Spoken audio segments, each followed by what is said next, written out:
ഇന്നലെ ഈ പരിസരത്ത് എവിടെയോ മാരിയമ്മൻ പൂജ ഉണ്ടായിരുന്നേ. മാർക്കറ്റ് റോഡായതുകൊണ്ട് തന്നെ ഈ പരിസരത്ത് എന്ത് ആഘോഷങ്ങളുണ്ടായാലും നമ്മുടെ വീടിൻ്റെ മുന്നിൽ കൂടെ തന്നെയാണ് ഘോഷയാത്രയെല്ലാം പോകാറുള്ളത്.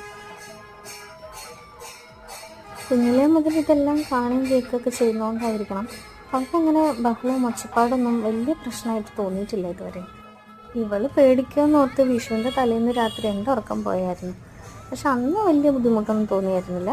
പിറ്റന്ന് അതായത് വിഷു ദിവസം മാമനും പിള്ളേരെല്ലാം കൂടെ അന്ന് രാത്രി പടക്കം പൊട്ടിക്കുന്ന കണ്ടപ്പം അവൾ ചെറുതായിട്ടൊന്ന് പേടിച്ചായിരുന്നു. ഇതിപ്പം ഘോഷയാത്ര എല്ലാം പോയി കഴിഞ്ഞപ്പോൾ ആളാകെ സൈലൻ്റ് ആയിപ്പോയി. ചിലപ്പോഴൊക്കെ ഇങ്ങനെയാണ്, നമ്മളെ വിളിക്കാതെ തന്നെ നമ്മുടെ അടുത്ത് ഇങ്ങനെ വന്നിരുന്നോളും. ചില സമയങ്ങളിൽ നമ്മളിങ്ങനെ കൊഞ്ചിക്കാൻ ആഗ്രഹിച്ച് വിളിച്ചാൽ കണ്ട ഭാവം നടിക്കൂലെന്നേ. തിക്കി തിരക്കി എൻ്റെ പുറകെ വന്നിരിക്കുന്നുണ്ടോ കളിയപ്പാറും.